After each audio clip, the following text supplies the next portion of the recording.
Hello, and welcome to this week's episode of the Safety Brief. Today, we're diving into a topic that is both timely and alarming, and that's exploiting chaos and how bad actors take advantage of natural disasters. It's no secret that when disasters strike, chaos often follows. Unfortunately, cybercriminals and bad actors are quick to exploit these moments of vulnerability. We would like to start off by expressing our condolences to any and all affected by the recent string of events, and we are sharing this information in hopes that no one falls victim to bad actors in such a vulnerable time. I'm joined by Mike and Matt to unpack how these bad actors exploit natural disasters and what we can do to defend against these threats. This is an essential conversation that can help protect everyday end users or your organization in times of crisis. So let's jump right in. So, natural disasters can create a perfect storm of confusion and vulnerability. So, let's start with the basics. What common tactics do cyber criminals use to exploit the chaos created by natural disasters? Mike, you want to start us off? Emotions. Oh, yeah, that's Oh, our Matt biggest fired the first vulnerability. shot. What you Yeah, got? I always fire first and then think later. Best way to do it. Look at the way things are going for everything these days. Shoot first, ask later, make up excuses. It works. Uh, Right. they exploit emotions. Yeah. I'm gonna say something. I know people are probably gonna be slightly triggered, but it's okay because I got added to a list called triggered tweeters yesterday. So we're fantastic. Um, people are stupid. Okay, we we are simple by design. Our internals are extremely complex. What's up in here is extremely complex, but operates at a level that is barely higher than a starchy vegetable known as a potato.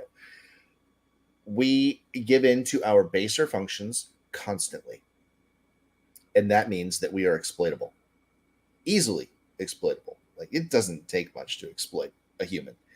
All you need to do is find something that touches one of their core foundations and you own them. That's why social engineering is so easy. That's why when a natural disaster happens, it's so easy. People are already distraught. People that are people that have lost everything. Let's use this hurricane as an example. There are people that have lost everything at this point. They're being told they're going to be getting a pittance to help them compared to other donations that we have made to other issues that are not on our home front. All they have to do is get an email from somebody saying, we can offer you assistance. They own them. Straight up, they own that person because that person is emotionally invested in trying to get their livelihood back on track. And that's the number one way to exploit people. Yeah, when disasters like this happen, it takes away a piece of recon that's needed because most of the time when bad actors are sending phishing emails or calls or texts or, moving at you in that direction, they have to do recon and see like what can play on your emotions. But with all of these disasters happening, they already have that emotion that they can play on and work towards exploiting you for, unfortunately.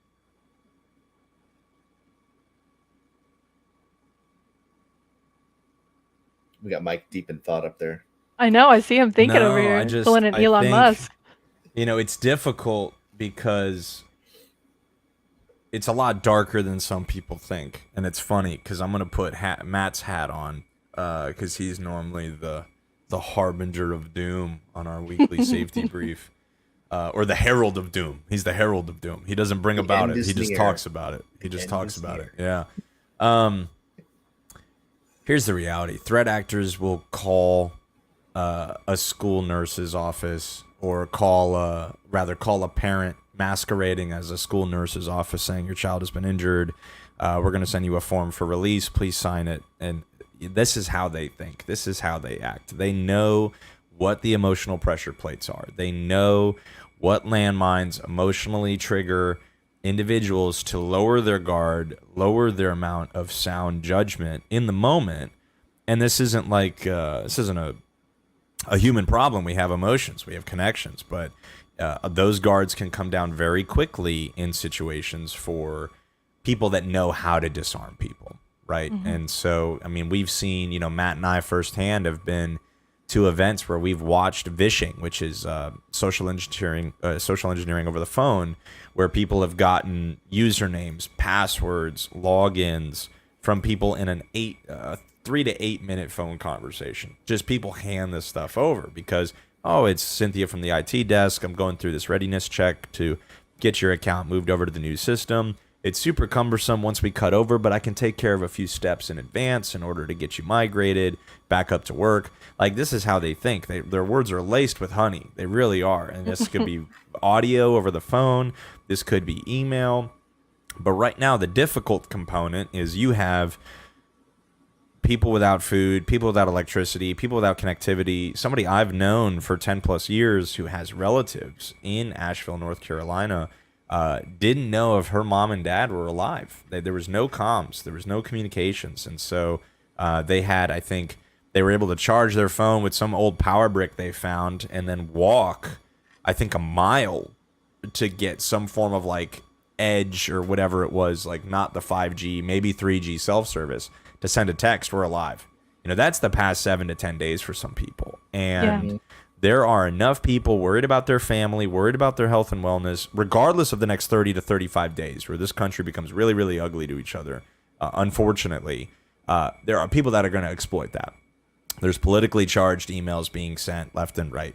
There's, I'm talking like monetary or like food and ration-based exploitation kits we've seen of, hey, do your loved ones need internet? Do your loved ones need food? Right? It's insane. It's insane. I literally saw a phishing kit yesterday talk about the economic status of what we're kind of going through in the United States right now. Spoiler alert, it's not great. But, I saw a phishing kit come through to a user that was in a trial where they were being shared a Dropbox. It was a no reply at Dropbox was the email being sent. It had a different reply to the threat actor, but they shared an attachment that said employee compensation review, changes going in effect October 16th. So the subject line was affectionately, hey, you've gotten a raise. Please click this document and sign to accept your updated revenue, right? Your income, your salary. And it's like, people are strapped for money right now. People are strapped for a lot of things right now. And these are the pressure plates that are like, oh my gosh, like this is incredible. Said it was from HR, said it was this. And this wasn't a 3,000 user enterprise. This was a small sub 25 user firm of one employee in general, or one employee in particular got this kit that Microsoft just allowed through. Said it was spammy. It maybe was junk, but it wasn't phishing. Sure enough, the document redirected to a login link, and it was nuts. It was nuts. And so it asked for a signed document to be printed and sent back so that there would be some two-way connection. But that's the kind of stuff we're talking about right now. People are getting exploited for their finances. People are getting exploited for their physical needs. And I'm not even talking about like, there's relational, there's physical, there's shelter, there's food, there's water. Like there are needs abundant right now, not to mention what's happening internationally. I feel like it was last week that we were talking about everything popping off in Lebanon with the pagers and beepers and implanted explosives and things that were going on then. It's been I don't know what kind of bingo card the past 30 days have been, but it's been insane for a lot of people around the world. And so again, but this is the tinderbox that threat actors thrive off of, is needs for certainty, loads of uncertainty in areas that people really look to for security. And, in the kit that I saw yesterday, specifically people's income, right? That's how threat actors think. They know that you're going to click on it. They know it's going to evoke a visceral, emotional, euphoric almost maybe response, and that adrenaline dump, that dopamine dump will cloud judgment. And it doesn't need to be 100%. Long. It just needs to be 60 to 180 seconds where the user may put in a username and password. And I would say, based on the conversations I've had and the tenure I've been in this industry, I'd say 80% of users after the fact realize exactly what happened.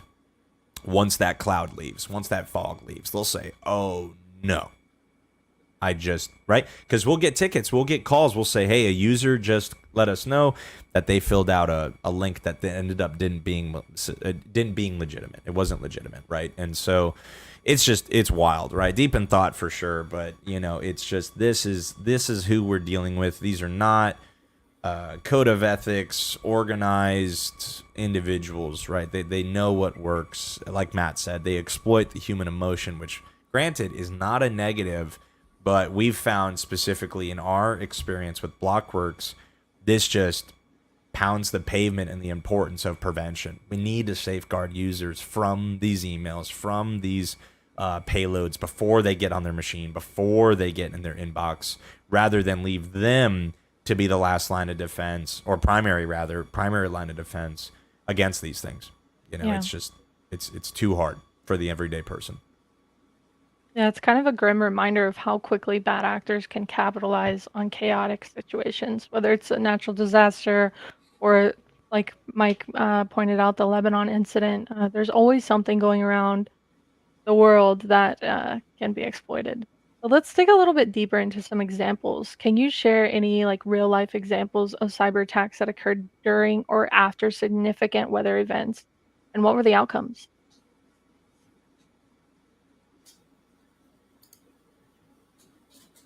So I got one from a couple of years back from my MSP days. We would routinely do disaster recovery and business continuity testing with users in Chicago, downtown, right? Obviously, Chicago gets cold, snows a lot, sleet, ices over, freezes over, right?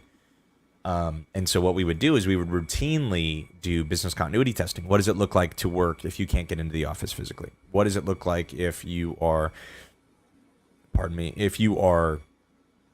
candidly unable to access resources that were hosted in Chicago? Chicago's wiped off the map. What happens, right? We ran all these simulations and tabletop exercises for users to build resilience, and it's an important both business continuity and security-based control.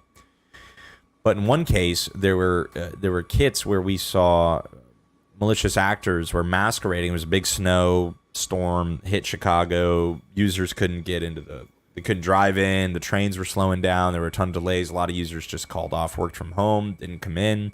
But there were kits that had like subject lines of business continuity instructions, how to get work done, right? Everybody's got access to the weather. Everybody can check a forecast. And so, you think about this open source intelligence, and they don't have to be in Chicago to know a snowstorm's coming. But if an employee gets an email that says updated work from home policy, or, hey, guess what? The hurricane that passed through 2 weeks ago, a lot of people got school was canceled emails as parents, as students. And who's expecting that? Everybody looking at the news, looking at the weather go south, conditions deteriorate. Those are opportune moments where there's almost a type of man in the middle attack where, hey, we see a situation happening, unraveling in front of us. We anticipate some communications from our local law enforcement, from our local school district. Malicious actors are going to say, hey, if I'm first to it, they're going to read the first email. They may not read a follow-up email. So if I get there before the school board does, and I can poison that information. Now you have parents arguing about what the guidance was passed. It was like, no, that email's legitimate. No, that email's not. Now the school board's like, I'm just trying to pass intel, and now it's like somebody's poisoning this. So those are very real events. Even a few years back when I was in Chicago and worked on those things, or even recently with, what is work from home, and even COVID, right? Like students went home and worked from home and did class at home. Employees went home, worked from home, and there's a lot of updated guidance being passed, and nobody was making phone calls. A lot of it was email. And so, trying to validate the identity, Elizabeth, I think you tossed out a really, really good point recently, and it's been Cybersecurity Awareness Month. It's been chock full of content already, thanks to Elizabeth. But one of them was verify the identity of the information. No different than you walk to your mailbox every day. You open up the mailbox and you look at the envelopes and the spam and the spam and the spam and the garbage we all get, just like our mailboxes on our desktops. You verify the identity of where the mail is coming from. You could tell really quickly if you look at it, if it looks legitimate, if it doesn't look legitimate. Well, guess what? Threat actors are getting really, really good at making the envelope feel real, making the return address look like handwritten. All of these things. Important. Right. They're making it look legitimate. They're doing the same exact thing as they deliver these emails to us. Guess what? They never have to leave their couch. Right. And so, in that same way, we've seen a lot of instances where there have been very rapidly changing world events. A lot of technology companies are based out of Israel. Israel had, 100 plus missiles fired at Israel. Maybe there's some service advisories coming out from companies based in Israel, but those advisories aren't from the companies based in Israel, right? So again, malicious actors have so many on ramps to feed off of the world conditions. A lot of people think it's like, well, how am I vulnerable? I was like, well, if you watch the news, you're vulnerable, right? If you are Yeah. aware of these events and you're at all, how do you say, concerned about the hurricane, about world events or the election, threat actors have 3 or 4 footholds just in the past 3 weeks that you will Mhm. immediately open that email and click on it. And it's not always, cyber as well during these disasters. My family went through something during after Hurricane Harvey, where, there was a social engineering attack. We were told that someone was a local, construction company, and we ended up getting scammed into paying for their services. So it's definitely, it's a topic that hits home for me. And also during Hurricane Harvey, there was also a wave of phishing attacks. There was fake donation sites. They sent email poisoning. There's so many different ways that they can really exploit those vulnerabilities, especially to the people who were impacted directly, not only the people who have sympathy or, compassion towards the people who were affected. Not any examples from you? None that are really worth getting into. It's just a commonality that you're going to see it happen. Yeah. Well, let's talk about how organizations typically respond to these events, like you were saying, Mike, or sometimes fail to respond. How do organizations typically underestimate their cybersecurity risks during disasters, and what can they do differently to prepare properly? They underestimate it when there's not a cyber threat. When there is a cyber threat, they have no change in their posture whatsoever. Again, potatoes. Most of the people that you will find that are overseeing the cyber and or security aspects of organizations quite literally do as little as humanly possible to check a box to make their boss happy, and that's all they care about because they have so many other things that are going on that they're being tasked with that they can't spend the time to be as thorough as they would want to. They're using technology that is generating so many alerts that they're burned out. Yeah. They don't want to look through and say, is this valid? Is this not valid? They just want them to go away. So they close them out. That's that's the sad truth. Now, could they be doing more? Absolutely. Should they be doing more? Definitely. But the problem that you'll run into is they're just so vastly overworked, they don't have the capability to. And part of this is, I'm sure everybody has seen, the tech industry has been laying off people en masse. Now, this doesn't mean those people are bad at their jobs. No, the reason the layoffs are happening is because the executive management is bad at their jobs. They're the ones that hired all of these people thinking that there was going to be this massive boon because of COVID. Guys, guess what happens when the economy slows down? You have less revenue coming in.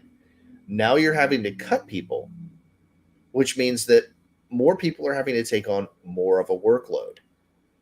Combine that with the fact that some intelligent companies are now mandating that everybody go back to work in the office 5 days a week, and they are badge tracking to make sure that you are scanning in and out and that your scans are are roughly 8 hours apart. That's a I, recipe for disaster. I love that you brought that up because I'm actually doing a paper for my one of my classes, written communications, on a piece that was done by the New York Times, and it's titled "The Era of Happy Tech Workers is Over."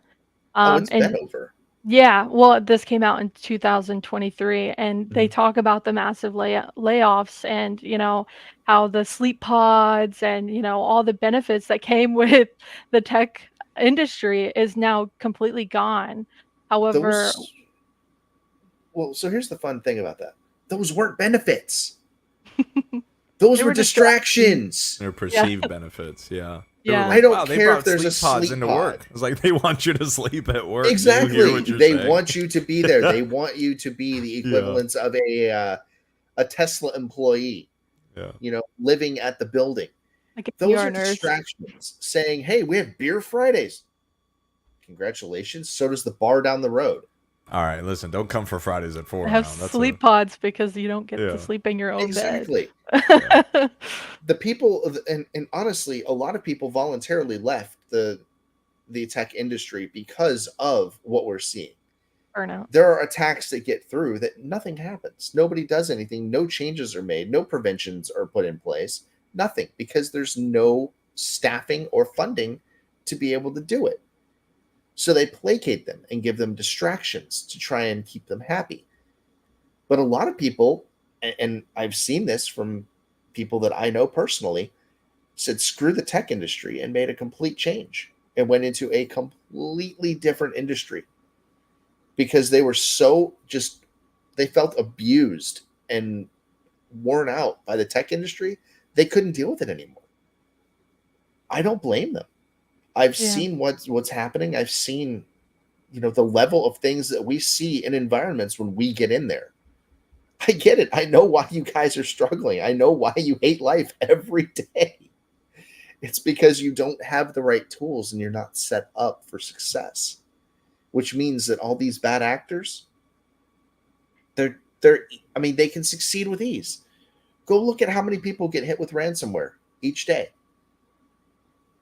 I mean, you can look in an hour, there's 20 to 30 different reported companies that have been owned by different groups I think because it's they don't hard. have it.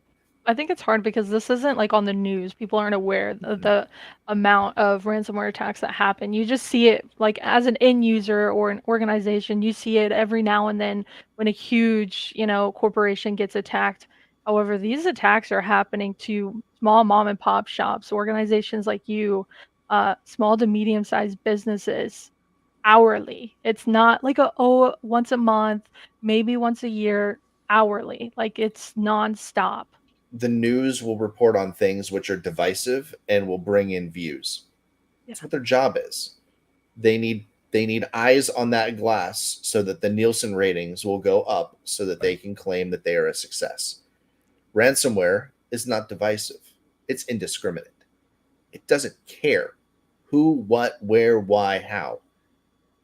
It has one purpose: lock you out of your stuff and get paid. It is basically a glorified example of capitalism in its purest form. They don't care how, but they're going to get that money. We did go off topic a little bit here, so I'll Kind of ask the it. same question to you, Mike.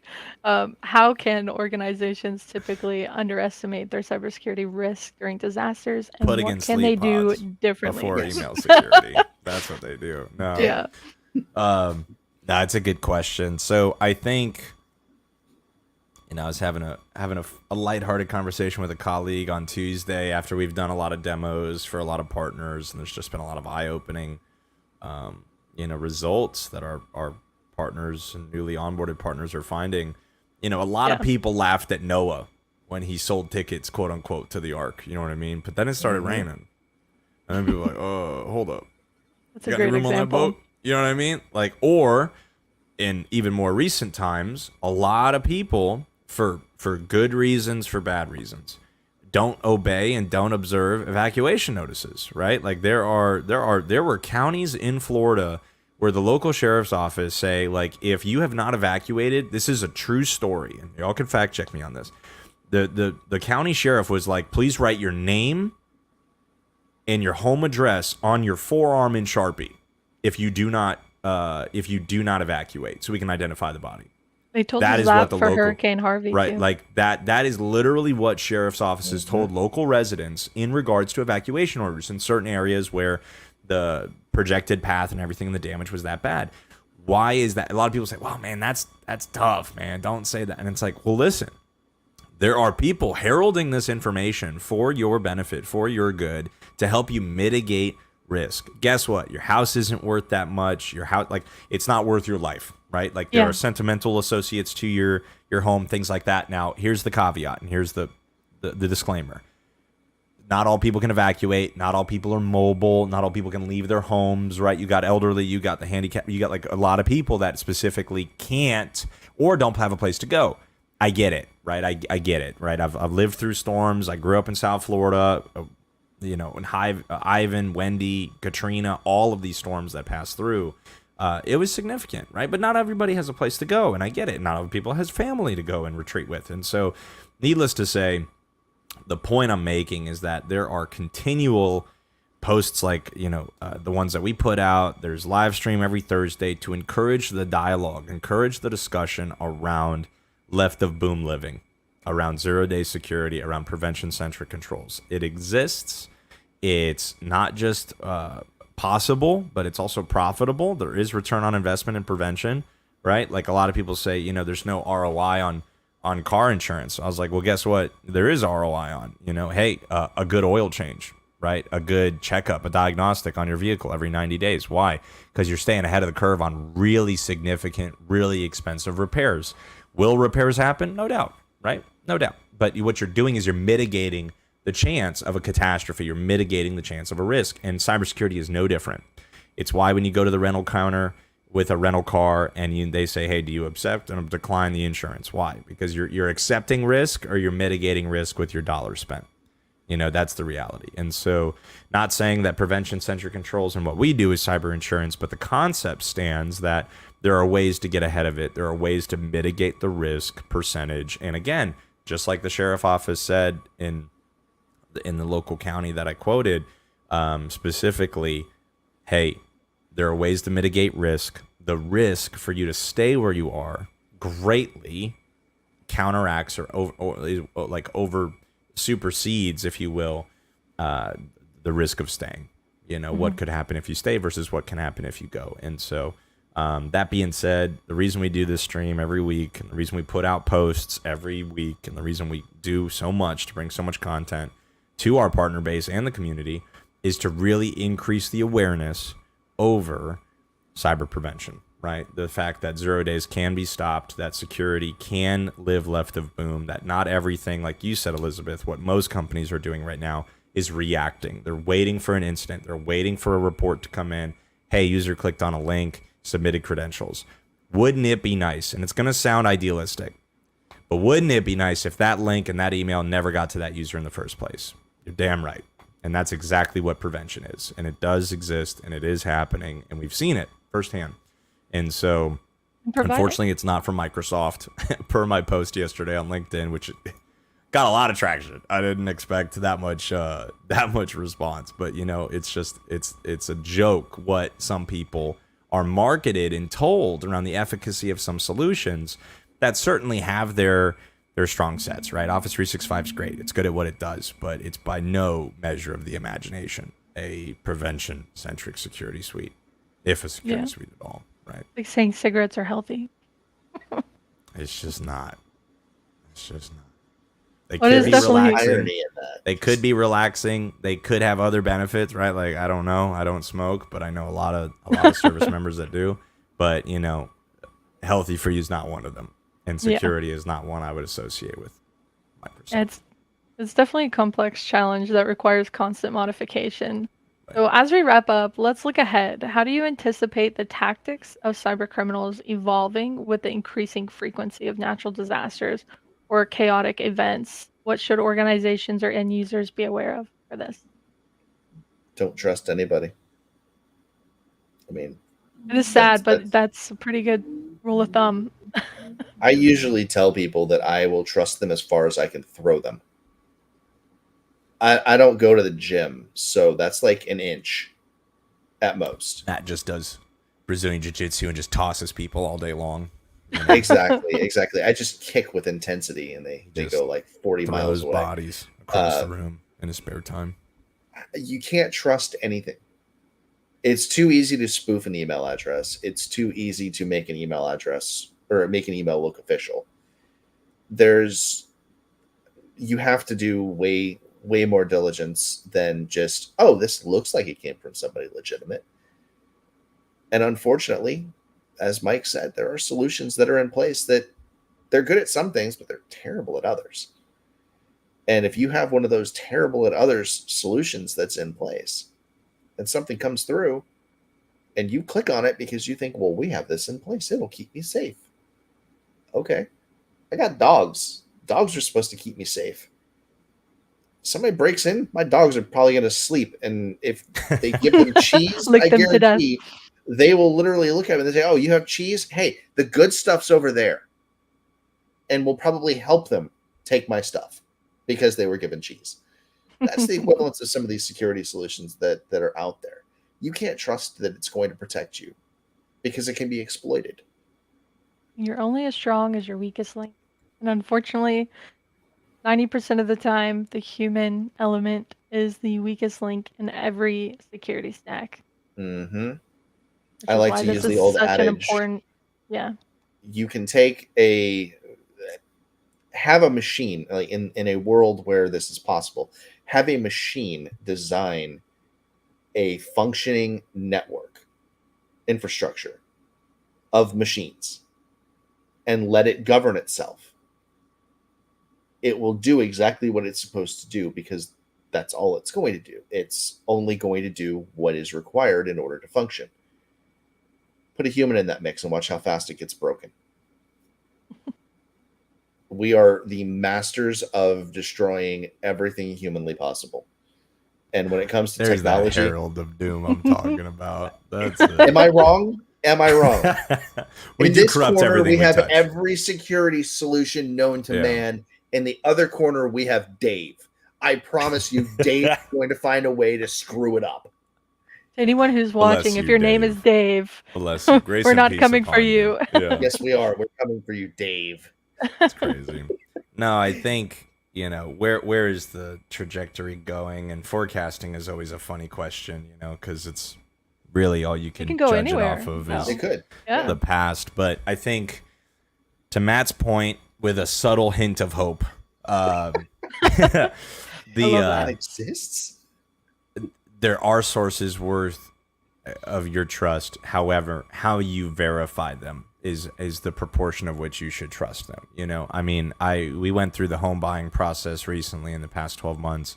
The amount of notices, the amount of red 72 size font instructions we got from the title company of how to wire, don't listen to this, don't trust this. There was so much in They that have document. to these days. It's scary. Oh, isn't it? yeah.